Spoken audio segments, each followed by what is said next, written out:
Hello everyone. तो हम आज बात करने वाले हैं खेसारी लाल यादव जी और नेहा राज का एक बहुत ही बेहतरीन सॉन्ग के बारे में, जिसका पोस्टर आ चुका है और फुल वीडियो सॉन्ग का रिलीज डेट भी आ चुका है।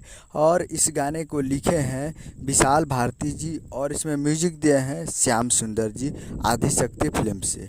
और इसे गाए हैं खेसारी लाल यादव जी और नेहा राज जी, जो कि आपको स्क्रीन के ऊपर दिखाई दे रहा है। जिस सॉन्ग का टाइटल रखा गया है हमार जिला, जिसका टाइटल है हमार जिला।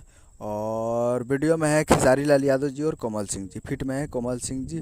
और ये कुछ देर बाद, अभी से कुछ देर बाद इसको रिलीज़ किया जाएगा। और काफ़ी बेहतरीन सॉन्ग लिखते हैं विशाल भारती जी, और ये भी आने वाला है और काफ़ी ज़बरदस्त है। और वीडियो में खेसारी लाल यादव जी और कोमल सिंह जी।